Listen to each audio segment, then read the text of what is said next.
शुरू किया था मेरे मन में यही था कि मुझे आईएएस बनना है, क्योंकि उसमें जो डाइवर्सिटी होता है, जो करियर ग्रोथ होता है, वो बाकी सर्विसेज में नहीं था। तो मैंने इसलिए फिर से 2023 दिया and finally I got all India rank 36। So this is my journey of UPSC.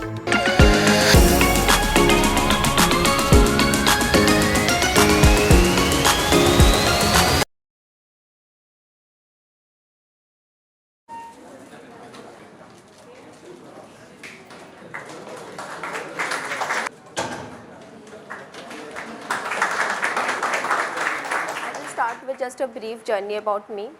I am a computer science engineer graduate from CET College, Bhubaneswar.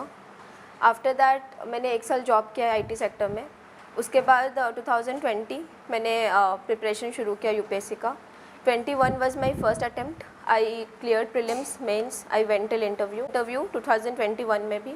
But जब मेरा फाइनल रिजल्ट आया, I missed by around 10 to 11 marks.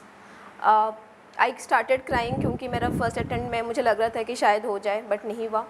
And just 4 to 5 days later 2022 prelims था, तो फिर से मैंने हिम्मत जुटाया। I got support from my parents. Mummy के पास जाके रोती थी, somehow she consoled me and मैंने फिर से 2022 अटेम्प्ट दिया। उसमें I got all India rank 334, लेकिन उसमें आपका आईएएस नहीं होता है। आईएएस में टॉप मतलब 70 to 80 ऑल इंडिया रैंक चाहिए होता है। जब मैंने शुरू किया था मेरे मन में यही था कि मुझे आईएएस बनना है, क्योंकि उसमें जो डाइवर्सिटी होता है, जो करियर ग्रोथ होता है, वो बाकी सर्विसेज में नहीं था। तो मैंने इसलिए फिर से 2023 दिया and finally I got all India rank 36। So this is my journey of UPSC. ऐसे नहीं है कि मेरे लिए बहुत ईजी था। I also faced lot of struggles and obstacles.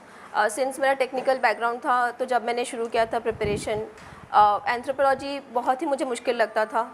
Humanity subject को समझना मेरे लिए काफ़ी मुश्किल था। Then concepts of polity, economy, सब कुछ मेरे लिए काफ़ी न्यूज़ थे। और हिस्ट्री, तो वो सब जब मैंने शुरू किया था मेरे लिए काफ़ी डिफ़िकल्ट था। बहुत बार मुझे लगता था कि आई शुड गिव अप, क्या फ़ायदा इतना पढ़ने का। बट समहाउ जो सेल्फ मोटिवेशन था, मैंने क्यों प्रिपरेशन शुरू किया था, that was quite strong enough, जिसके वजह से I got the strength to continue till the end. So I will share my strategy of 3 stages from prelims, mains or interview. So for prelims, so I will start with the book list. Polity के लिए सबसे important आपके लिए लक्ष्मीकांत होता है, उसको बार बार पढ़ना होता है एंड उससे बाहर कुछ भी नहीं आता है। Don't go for multiple resource, उसी एक को आप बार बार पढ़िए। For history I refer to modern history के लिए मैंने स्पेक्ट्रम पढ़ा था। मिडिवल और एंशियंट के लिए तमिलनाडु का एक एनसीईआरटी बुक आता है 11th-12th का, उसको ही पढ़ा था। For medieval and ancient do remember कि आपका जो आउटपुट रेशियो होता है वो बहुत ही कम होता है। आप पढ़ते बहुत कुछ हो, लेकिन एग्ज़ाम में हार्डली 1 to 2 क्वेश्चंस आता है एंड समटाइम्स वो भी आप गलत अटैम्प्ट करते हो। तो make it your last priority, उस पर ज़्यादा टाइम आप वेस्ट मत कीजिए। Coming to science and environment, now this 2 subjects में आपका करंट अफेयर्स के रोल काफ़ी बढ़ जाते हैं। ये दोनों सब्जेक्ट्स काफ़ी ज़्यादा आपके डायनेमिक हैं, तो इसमें स्टैटिक प्लस करंट अफेयर्स को आपको लिंक करना होगा। क्योंकि आई विल सजेस्ट कि अगर आप इंडियन एक्सप्रेस के एक्सप्लेन को पढ़ पाओगे इट्स बेटर, उससे आपके जो कंसेप्ट है वो काफ़ी आपको क्लैरिटी मिलता है। एंड जब भी आप करंट अफेयर्स को पढ़ते हैं, मेक श्योर कि you are linking it with your static part, क्योंकि UPSC does not ask you just the current affairs, it asks 2 to 3 layers deeper. They dig into the current affairs, वो उसके पीछे concept पूछते हैं instead of asking you just the current affairs. तो make sure कि आप static part आपका strong हो। Coming to my strategy for prelims, मेरा 2 स्ट्रॉन्ग पॉइंट थे, that was polity and economy. उसमें मेरा एक्यूरेसी रेशियो काफ़ी हाई रहते थे एंड दोनों ही आपके कंसेप्चुअल अंडरस्टैंडिंग को टेस्ट करते हैं, इट्स नॉट मेमोराइजेशन। इसलिए मेरा मतलब ऐसा था कि first time only I read for prelims, second और थर्ड तो रिजल्ट आता था just 4 days after I had my prelims. And just because I had very strong conceptual clarity of this static subjects, I was able to clear repeatedly 3 times prelims. तो इसका reason यही है कि मेरा static पे काफ़ी ज़्यादा स्ट्रॉन्ग होल्ड था, स्पेशली पॉलिटी इकोनॉमी पे। तो वहाँ से 30 से मेरा ऑलमोस्ट 25-26 क्वेश्चन सही होते थे एंड बाकी 20-25 I use to manage somehow from this different subjects. तो मेक श्योर कि आप अपना स्ट्रेंथ पॉइंट को ढूंढिए एंड उसको मास्टर कीजिए। इट्स बेटर कि आप पॉलिटी इकोनॉमी पे फोकस कीजिए, क्योंकि वहाँ पे आपका एक्यूरेसी रेशियो काफ़ी हाई जाता है and just the sources are same, आपको बहुत ज़्यादा डायनेमिक वहाँ से नहीं पूछते हैं। इसके अलावा for prelims I use to practice lot of test series, around 70 to 80 test series I use to practice.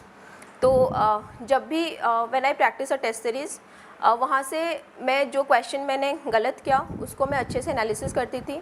I use to find out कि उसका रीज़न क्या है, why am I making that mistake, is it because I lack knowledge, और is it because I have understood the question wrong, और is it because कि somehow I have done a wrong guess. तो उससे मैं अच्छे से उसका analysis करती थी। इफ़ आई फाउंड कि ये लैक ऑफ नॉलेज है, then I use to revisit that chapter again in the book. So from multiple test मेरा मल्टीपल रिविजन भी होता था। और अगर मुझे लगे कि कुछ नया चीज़ है, उसको मैं सेपरेट, मेरे पास 5 to 6 नोटबुक्स थे, पॉलिटी, इकोनॉमी एंड वैसे सब्जेक्ट्स के, और जो भी मुझे नए चीज़ सीखने को मिलते थे उसको मैं उसी कॉपी में नोट डाउन कर लेती थी फॉर प्रीलिम्स। एंड इसी चीज़ को मैंने एग्ज़ाम के 10 days पहले रिवाइज़ किया था। So this is how you have to go for test series. Make sure कि आप अराउंड 30 सेक्शनल लगा लो एंड 30 फुल लेंथ लगा लो, एंड उसके जो भी आप मिस्टेक्स कर रहे हो उसको नोट डाउन करो और उसको रिवाइज़ करो। तो उससे आपका काफ़ी ज़्यादा मतलब कोर्स भी कंप्लीट हो जाएगा एंड आपका रिवीजन भी हो जाएगा। आपको पता चल जाएगा कि आपका वीक पॉइंट क्या है, आपका स्ट्रॉन्ग पॉइंट क्या है, and once you found out कि मेरा ये पॉइंट्स, मेरा ये वीक पॉइंट्स है, आप उनको फिर से रिवाइज कर सकते हो।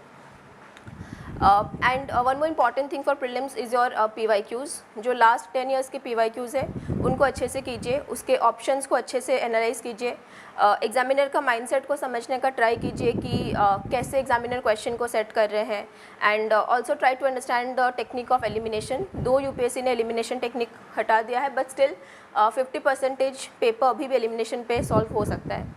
50% हटाए, 50% स्टिल इट्स पॉसिबल।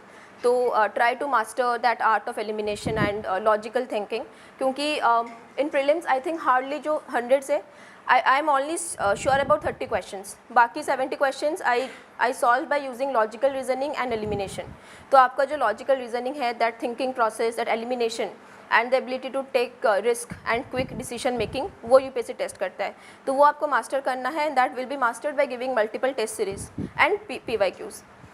इसके अलावा जब आप टेस्ट सीरीज़ देते हो, आप अपना जो पीक परफॉर्मेंस है उसको आइडेंटिफाई करने का ट्राई कीजिए कि आप कितना क्वेश्चंस अटेम्प्ट करने से आपका मैक्सिमम मार्क्स आ रहे हैं। In my case I found कि 90 to 95 क्वेश्चंस मुझे अटेम्प्ट करना है, एंड आई वाज श्योर कि मेरा 25 से 30 क्वेश्चंस गलत होंगे ही होंगे। So my net will come out to be around 100 marks. तो I was very sure about this. तो ये by giving multiple test I was able to find out कि मेरा एक्यूरेसी रेशियो क्या जा रहा है, एंड मुझे कितना क्वेश्चंस अटेम्प्ट करने से I am able to reach that cut of.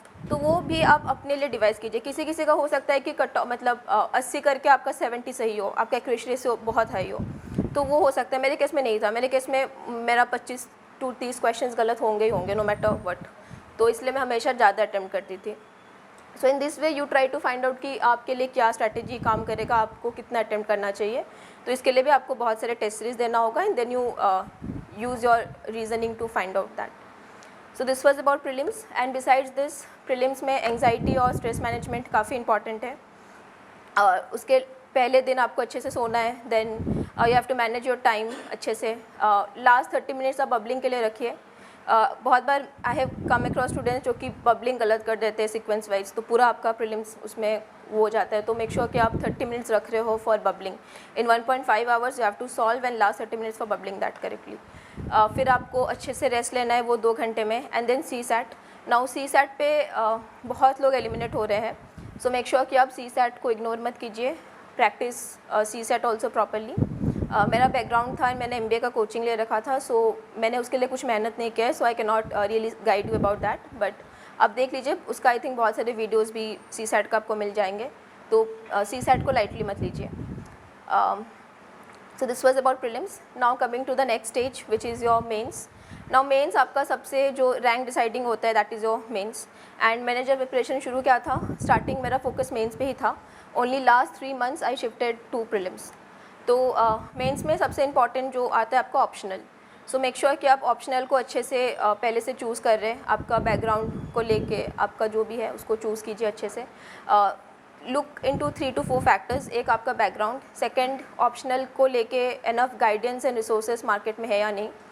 Third देखिए कि उसका from the last 3 to 4 years उसका मार्किंग पैटर्न कैसे रहा है। Are there many toppers who are choosing that optional. कभी कभी जैसे कि पब ऐड हो गया या ज्योग्राफी का लो टाइम चल रहा था, this set has done good, तो उस हिसाब से आप अपना देखिए कि कौन सा ऑप्शनल अच्छा कर रहा है, उस हिसाब से आप चूज़ कीजिए and it should also align with your interest. And optional को try to complete within your first 5 to 6 months।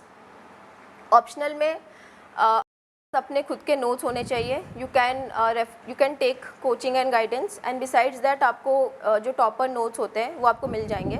इसके अलावा there are some parts which comes extra, like you have world history हो गया, आपका post independence हो गया, art and culture हो गया। अच्छा, one more thing is ancient medieval they don't ask in mains, तो इसलिए मैंने ना प्रीलिम्स के लिए भी इतना नहीं मेहनत किया था। आई वाज वेरी मच कैलकुलेटिव कि मुझे मेंस में बहुत अच्छा करना है, तो मैं वही चीज़ को प्रीलिम्स में ज़्यादा पढ़ती थी जो मेंस में उसका वेटेज रहता था। So that way you can also do.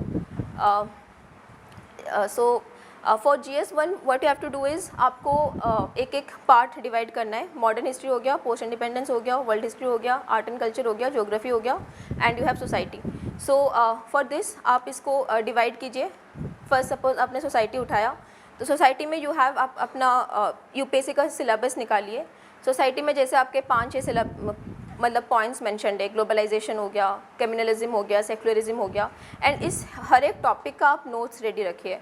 Globalisation का आप इसको ना एक माइंड मैप कीजिए कि what is globalisation, what is going to be the impact of globalisation on India, impact on youth and impact on agriculture. तो ऐसे आप उसको तोड़ लीजिए एंड सब पे कुछ कुछ आप सब पॉइंट्स रेडी रखिए along with examples. To get more marks in UPSC you have to give some examples. आपको केस स्टडीज़ देना होगा, आपको डाटा, आपको फैक्ट, आपको रिसेंट रिपोर्ट्स, वो सब आपको कोट करना पड़ता है। अलॉन्ग विथ सम एडिटोरियल्स, अगर आप न्यूज़पेपर के पढ़ रहे हो उसको भी आप लिंक कीजिए with your static part. So in this way you should have your notes ready for all your subjects of GS।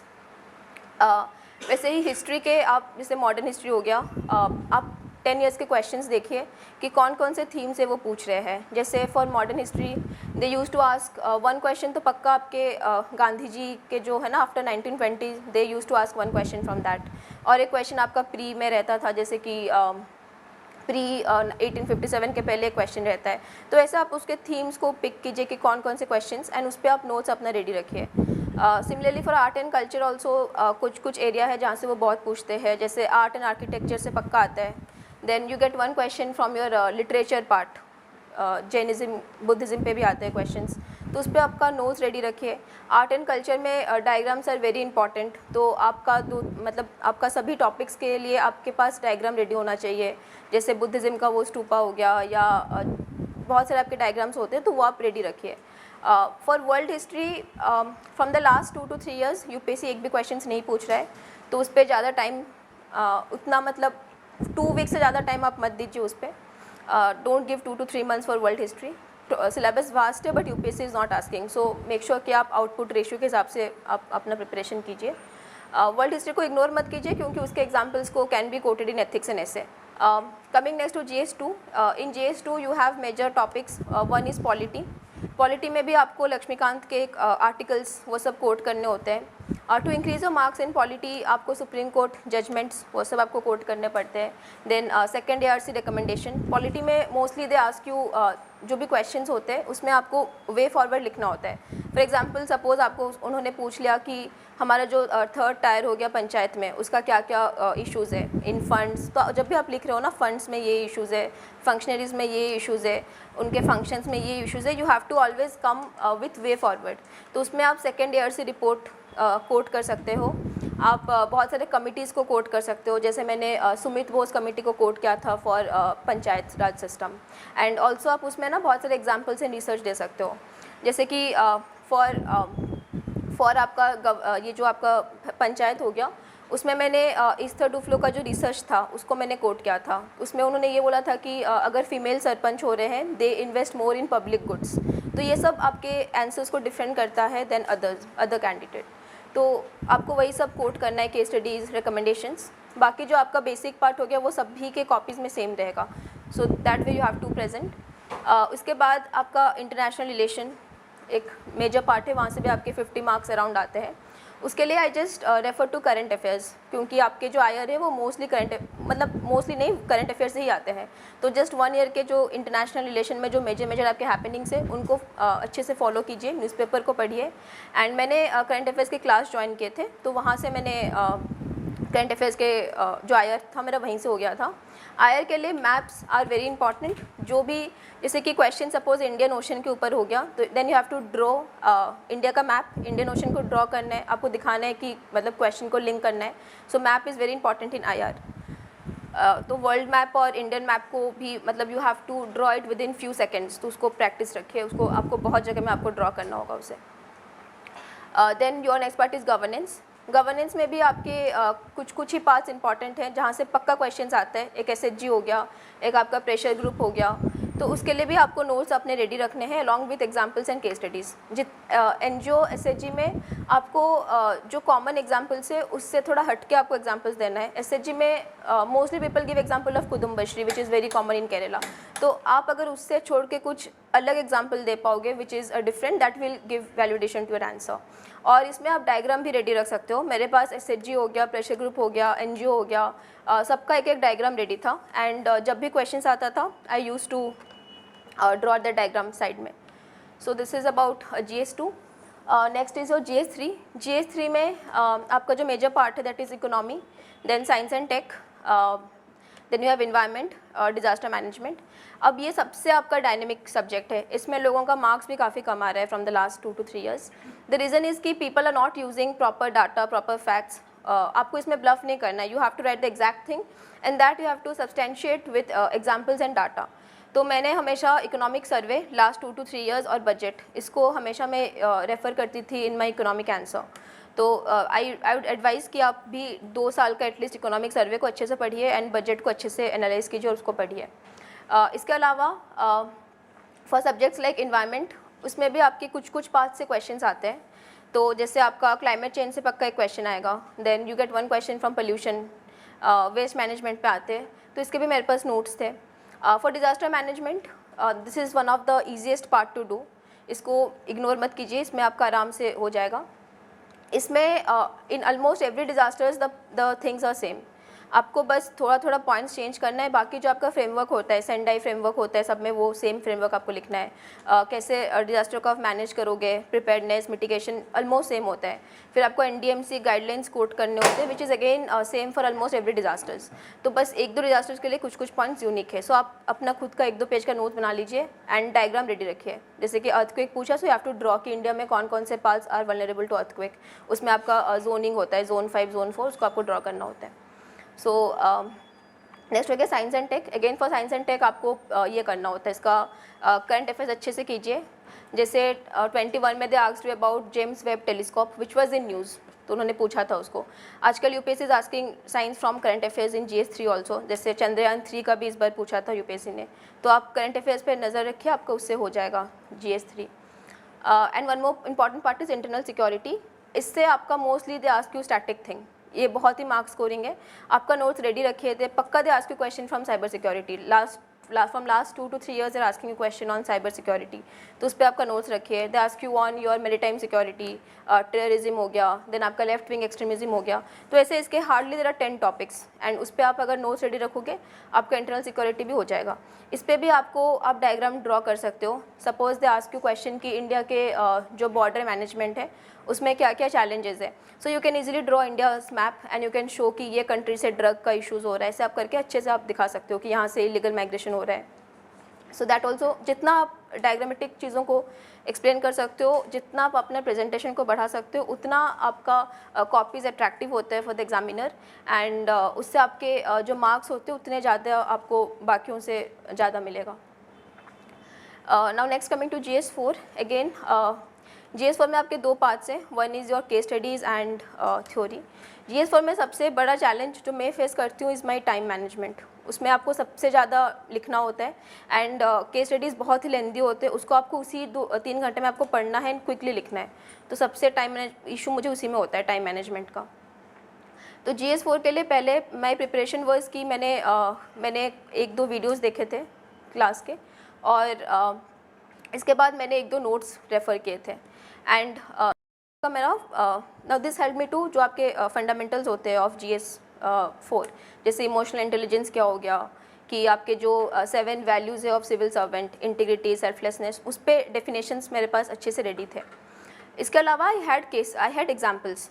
GS4 में you have to give lot of examples and उसके ना कुछ कुछ कीवर्ड्स होते हैं, जैसे integrity हो गया. सो फॉर इंटीग्रिटी आप उस कीवर्ड को लिखिए, उसका डेफिनेशन सोचिए, then think of few examples कि मे बी कोई सिविल सर्वेंट जिन्होंने इंटीग्रिटी को मेंटेन किया है थ्रू आउट हिज लाइफ, तो उनको आप उनका एग्जाम्पल्स आप लिखिए. And you can also think of few personal examples जहाँ पे आपने इंटीग्रिटी को रेफ़र किया है, आपने इंटीग्रिटी शो किया है इन लाइफ. तो ये ऐसे आपके ना there are around 50 to 60 keywords, integrity, compassion, selflessness. तो इस पर आपका नोट्स रेडी रखिए. एंड आपका जो स्टैटिक पार्ट है उसको अच्छे से कीजिए. इसका जो आपका फर्स्ट पार्ट आता है, देयर इज़ ए फिलोसॉफिकल आपको आता है, जैसे कंसिक्वेंशलिज्म हो गया, यूटिलिटेरियनिज्म हो गया, देयर आर अराउंड 10 to 11 आपका ऐसे फिलोसॉफिकल चीज़ें, उसको अच्छे से कीजिए क्योंकि उसी को आपको कोट करना है इन केस स्टडीज़, उससे आपके मार्क्स बढ़ेंगे. People generally they don't quote and उससे आपका मार्क्स नहीं, इसलिए मार्क्स नहीं आता है. तो आपका जो केस स्टडीज़ है, आप जो थ्योरी में पढ़ते हो उसी को आपको यूज़ करना है, आपको उसी को लिंक करना है इन योर केस स्टडीज़. तो आप थ्योरी को पहले अच्छे से कीजिए, कीप यूनिक एग्जाम्पल्स रेडी. आप जब भी न्यूज़पेपर पढ़ते हो, if you come across newspaper में पक्का रोज़ आपका कुछ ना कुछ अच्छा एग्जाम्पल्स होता है. सो ट्राई कि आप अपने कॉपीज़ में जो लास्ट 3 to 4 मंथ्स के न्यूज़पेपर है, उसमें आप अगर कुछ भी चीज़ें पढ़ रहे हो, एक्चुअली मैं न्यूज़पेपर मेंस के लिए नहीं पढ़ती थी. I just use to scan through the newspaper for 10 minutes and मेरा ये था कि वहाँ से मुझे बस पॉइंट्स पिक करना है, तो मैं 3 to 4 पॉइंट्स बस पिक करती थी, maybe for ethics, maybe for essay, उसको मैं नोट डाउन कर लेती थी. तो आपको भी यही करना है. एंड न्यूज़पेपर सिर्फ और सिर्फ मैं इंटरव्यू का टाइम पढ़ती थी. तो आप जब न्यूज़पेपर पढ़ते हो, मेक श्योर कि आप एथिक्स और एसे के एग्जाम्पल्स वहाँ से पिक कर रहे हो, उससे आपके कॉपीज़ में मतलब काफ़ी ज़्यादा यूनिक एंड लेटेस्ट डायमेंशंस आपके आंसर्स में आते हैं.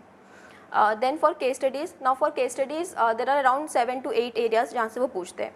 जैसे एक हो गया आपके इन्वायरमेंट के साथ वो दे देते हैं. दूसरा हो गया कि ऐसे केस स्टडीज़ होते हैं जहाँ पे there will be civil servant, उनके सीनियर उनको कुछ अनएथिकल करने के लिए प्रेशराइज कर रहे हैं, सो हाउ ही और शी विल हैंडल दैट, ऐसे वाले देते हैं. थर्ड केस स्टडीज़ होता है कि they give you case studies where you have to choose between your family and your work, जहाँ पे वो कुछ पर्सनल चीज़ों के साथ आपको लिंक कर देंगे. देन फोर्थ केस स्टडी होता है बिजनेस के ऊपर कि अनएथिकल बिजनेस हो रहा है, then how will you stop, मतलब कैसे एथिकल बिजनेस करना चाहिए, उस पर केस स्टडीज़ होता है.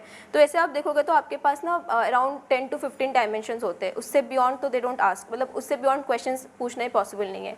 तो आप उस थीम्स को आइडेंटिफाई कीजिए कि केस स्टडीज़ PYQs को पिक कीजिए यूपीएससी का, एंड आप थीम्स को आइडेंटिफाई कीजिए इन विच कौन कौन से थीम में वो आपको केस स्टडीज़ पूछ रहे हैं, एंड उस पर आप सोचिए कि आप क्या क्या लिख सकते हो, आप कौन सा कोटेशन उसमें डाल सकते हो, आप कौन से फिलोसॉफी के साथ उसको लिंक कर सकते हो, उसमें क्या क्या आपके एथिकल वैल्यूज़ आ रहे हैं. तो इस वे में आप पहले से एक चीज़ों को प्रिपेयर होके जाइए एग्ज़ाम में. And for case studies practice भी करना है, आपको टेस्ट सीरीज़ देना है, आपको PYQs को अच्छे से करना है.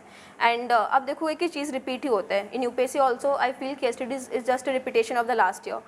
बस वो केस स्टडीज़ को चेंज कर लेते हैं, लेकिन जो आपके एथिकल वैल्यूज़ पूछते हैं ना, इट इज़ जस्ट रिपीटेशन. तो जब आप प्रैक्टिस करोगे multiple times, you will feel कि रिपीट हो रहा है चीज़ें. So this is for GS4. Next I think I missed essay. तो एसे में nowadays they are asking you philosophical essay. ऐसे में you don't have to prepare anything unique, आपको अपने GS के नॉलेज को ही यूज़ करना है. Just there are few things जो मैं ऐसे में बोलना चाहूँगी. सबसे पहले आपको ऐसे का स्ट्रक्चरिंग पे काम करना है. जब भी आप टॉपिक को पढ़ते हो, मेक श्योर कि आप टॉपिक का मीनिंग को समझ रहे हो, उसको ब्रेक डाउन कीजिए into 3 to 4 parts, and for each जो सब पार्ट्स दे रहे हो उसके अंदर आपको आर्ग्यूमेंट्स लिखने हैं अपने, and each argument has to be substantiated by your case study और एग्जाम्पल.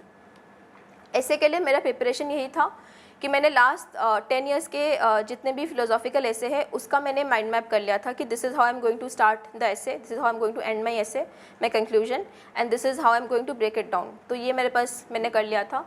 एंड इसके अलावा I had lot of anecdotes to start my essay with.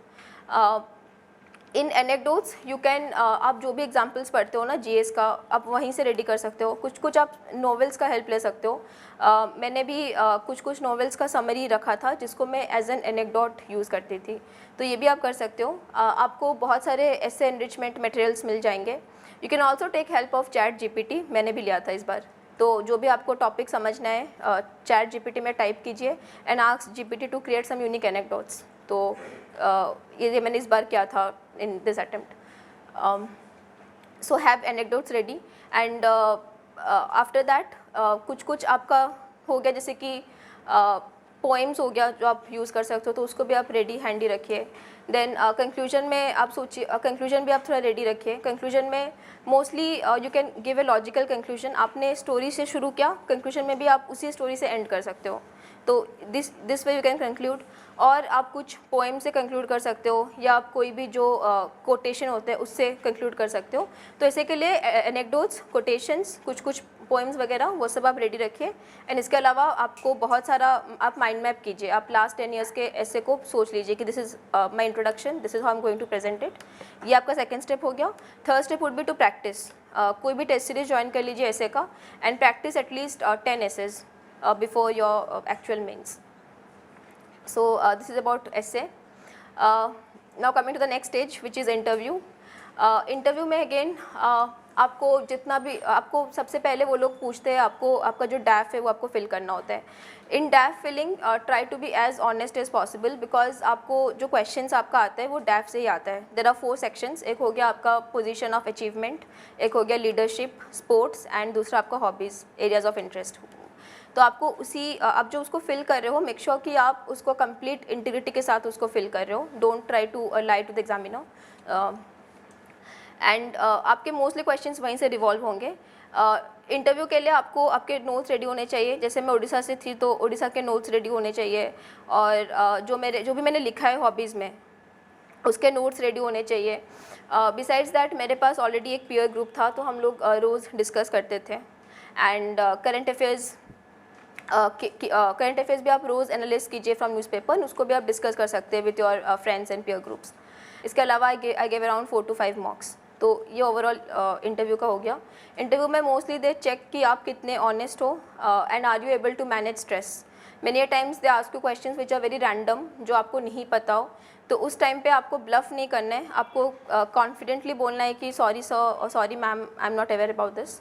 And वही आपका वो चेक करते हैं कि आप नहीं जान के भी आप कितने कॉन्फिडेंटली बोल पा रहे हो। And immediately they will ask you 2 to 3 questions जो आपको नहीं पता है, and next 4 question will be something which is very easy. अब वो देखते हैं कि वो जो इजी क्वेश्चन है वो आप अच्छे से बोल पा रहे हो कि नहीं। तो वहाँ से आपको पता चलता है कि are you able to manage stress, anxiety, आप सिचुएशन को अच्छे से डील कर पा रहे हो कि नहीं। तो वही सब वो चेक करते हैं। सो दिस इज़ ओवरऑल जो मुझे बोलना था। एंड जो भी क्वेश्चंस हैं आप पूछ सकते हैं।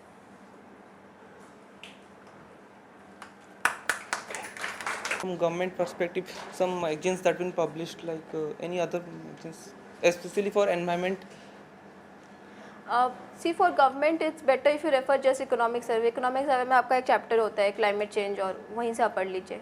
ज़्यादा सोर्सेज के पीछे मत भागिए, बिकॉज एट द एंड आपको लगेगा कि मतलब you are not able to replicate. UPSC is all about कि आपको 7 मिनट्स में 10 मार्कर्स आपको 7 मिनट में लिखना है। तो ज़्यादा सोर्सेज के पीछे नहीं भाग के just refer to minimal sources, and आपका नोट्स को आप रिच कर लीजिए instead of referring multiple sources. तो मैंने 1 या 2 मैगज़ीन को ही आप पढ़िए, बहुत ज़्यादा सोर्सेज मत पढ़िए। योजना भी देरा कोचिंग्स का शॉर्ट नोट्स आ जाते हैं योजना पे, तो आप वो भी देख सकते हैं। Any ministerial reports, ma'am, used to study? I just referred it for optional, क्योंकि ऑप्शनल में ट्राइबल एंथ्रोपोलॉजी होता है, तो उसके लिए मिनिस्ट्री ऑफ ट्राइबल का रिपोर्ट मैंने पढ़ा था। बाकी फॉर जीएस नहीं पढ़ती थी। Economics that is enough for your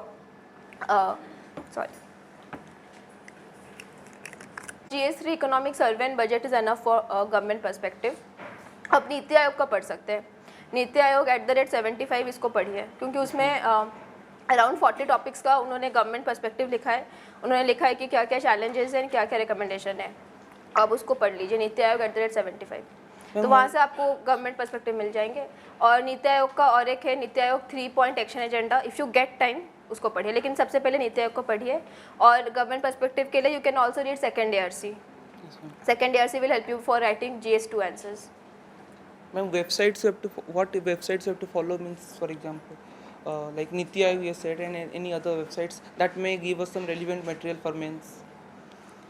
websites में कोचिंग का ही मोस्टली फॉलो करती थी, कोचिंग्स के। और जैसे कि आप न्यूज़पेपर को फॉलो कर सकते हैं। मैं क्या करती थी, जो भी टॉपिक है, जैसे प्रेशर ग्रुप हो गया, उसको मैं गूगल सर्च करती थी, and I use to click news.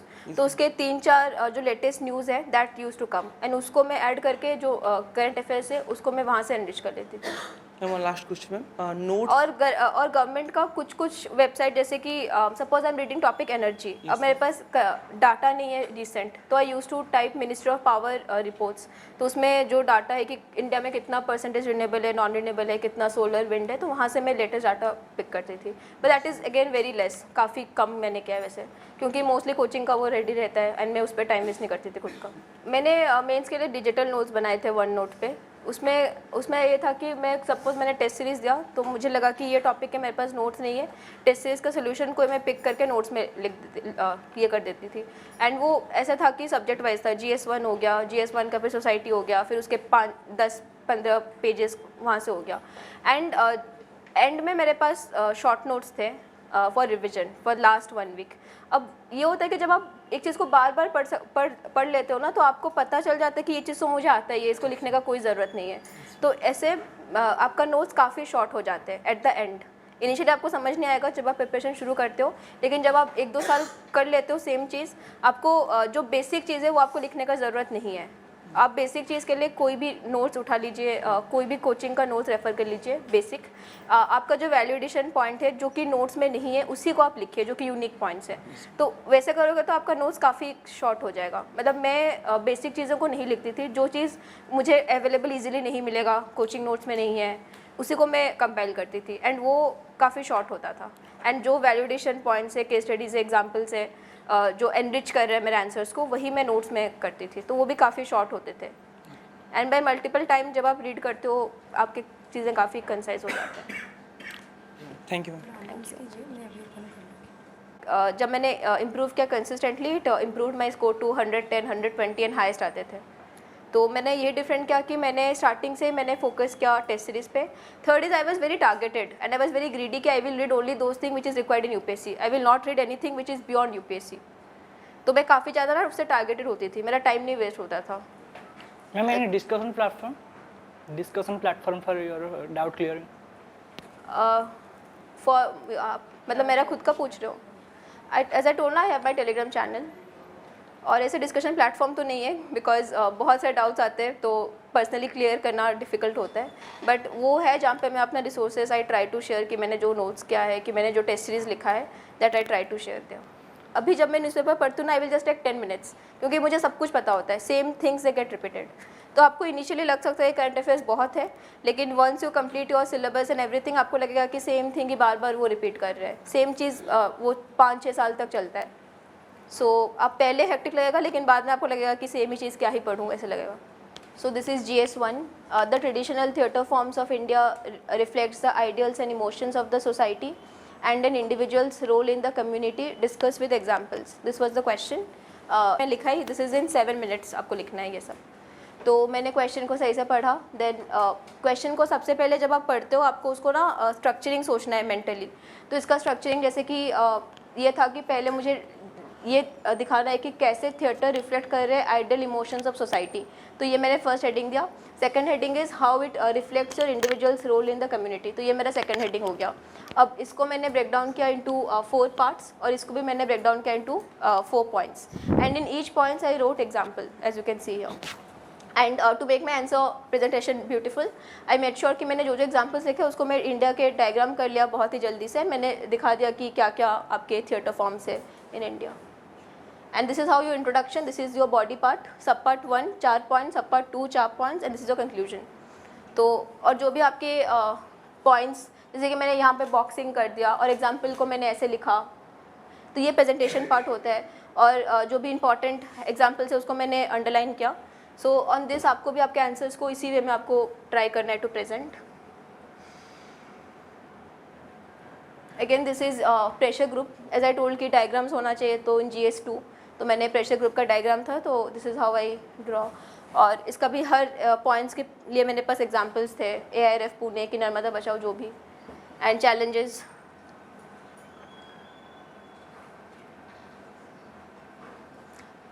This is GS4। तो GS4 में कोटेशंस इंपॉर्टेंट होते हैं, तो I started my answer with a quotation, and then again यहाँ पे भी मैंने वही सेम एग्जाम्पल्स लिखा है बहुत सारे। And this is in GS3, they ask question regarding blockchain. और ये डायग्राम था ना, ये मेरे पास पहले प्रिपेयर्ड नहीं था। ये कोई डायग्राम होता है कि आप जब आंसर्स लिख रहे हो आपको इंस्टेंटली लगेगा कि I can present this comes with practice again. तो मुझे लगा कि ब्लॉकचेन को I can explain better with a diagram, तो मैंने इमीडिएटली डायग्राम ड्रॉ कर दिया था। And with everything you can say have an example कि भासिनी हो गया WhatsApp for chat GPT, coffee board of India using blockchain. And आप जैसे कोई कोई डाटाज है, एज आई टोल्ड कि डाटा का रोल है, तो मैंने यहाँ पे इंटरनेट इन इंडिया रिपोर्ट को कोट किया था। And to make it beautiful I tried कि मैं बस मैंने डायग्राम ड्रॉ कर लिया कि 40% रूरल इंडिया में, 70% अर्बन में। दिस इज हाउ आपको आंसर्स लिखने होते हैं। My question is that, ma'am, how to handle anxiety? I think it comes first is you can change your daily habits. You can start meditating, and अब थोड़ा सा I don't know with my personal opinion, you can start believing in that power of universe now. We say कि universe में there is a power. Start believing, and अब थोड़ा सा positive सोचिए. Start manifesting positively. There is a power of manifestation. तो रोज़ ये सोचिए कि I will be getting into IAS, I will get into top ranks. अब हमेशा अच्छा चीज़ सोचिए, हमेशा positive चीज़ सोचिए, and you will see कि that positive things will happen. तो आप negative thoughts try to avoid it. And fourth is आप योगा मेडिटेशन उसको कर सकते हैं। एंड फिफ्थ इज़ अगर आपको कभी लगे then talk with your close friends, with your parents, and जितने भी आपके इमोशंस है उसको ईजिली मतलब उसको वेंट आउट कीजिए। Don't let emotions within you, try to vent it out. और एक क्वेश्चन था एंथ्रोपोलॉजी के रिगार्डिंग। जी Yes, ma'am. Means I am incorporating maps also in my answers. Examples, as you told, I am giving different examples of tribal populations like PBTC groups. Also, we can mention the JAXA report and other reports also. Apart from doing that, what other thing we can do in exam? And through which part you are asking? For both part, ma'am. Any other suggestion? See for anthro have your notes ready. आप Yes, ma'am. Toppers के notes देख लीजिए, Amit Narayan sir के notes काफ़ी rich है, उनको देख लीजिए। देन फॉर पेपर 2 मंडर पटकी सर के नोट्स देखिए, वो काफ़ी उन्होंने बहुत कुछ केस स्टडीज़ उन्होंने कवर कर रखा है, उसको देखिए। बाकी आप थोड़ा लेटेस्ट केस स्टडीज़ जैसे कि आपका एक आता है एंथ्रोपोलॉजी कांग्रेस रिपोर्ट आता है, उस पर आपके कुछ यूनिक केस स्टडीज़ होते हैं, उसको आप इनकॉर्पोरेट कर सकते हैं। बाकी ट्राइबल में सब लोग ना सेम केस स्टडीज़ लिख रहे हैं जाग के, तो थोड़ा सा आप नेट में सर्च कीजिए, गूगल स्कॉलर हो गया कहीं से, एंड कुछ यूनिक केस स्टडीज़। एंड अभी के जो रिसेंट टॉपर्स हैं उनके कॉपीज़ को पढ़िए, उनके जो टेस्ट सीरीज़ होंगे, एंड वहाँ से जो अच्छे एग्जाम्पल्स है उसको पिक करके आपके नोट्स में ऐड कीजिए। या जो मैं भी भारत भी एक आता है उसको भी मतलब उस टाइप का जो सीरीज हाँ। आता है उसका भी एग्जांपल्स काम में आते हैं थोड़ा थोड़ा। हाँ, वो वहाँ मैंने इतना देखा नहीं था, टाइम नहीं था, बट या you can. Thank you. Thank you. Current affairs के लिए एप्टी प्लस के जो मैगजीन्स है वो भी मैंने रेफ़र किया था, तो आप भी रेफ़र कर सकते हो। उसके अलावा within pre to mains Apti Plus का आंसर राइटिंग प्रोग्राम था, तो मैं घर से I was in Bhubaneswar, Delhi में नहीं थी मैं, आई प्रिपेयर्ड भुवनेश्वर, तो मैंने कुछ यहाँ पे भी मैंने कुछ टेस्ट लिखे थे। टाइम मैनेजमेंट यहाँ से इम्प्रूव हुआ था, I was facing lot of problem in time management.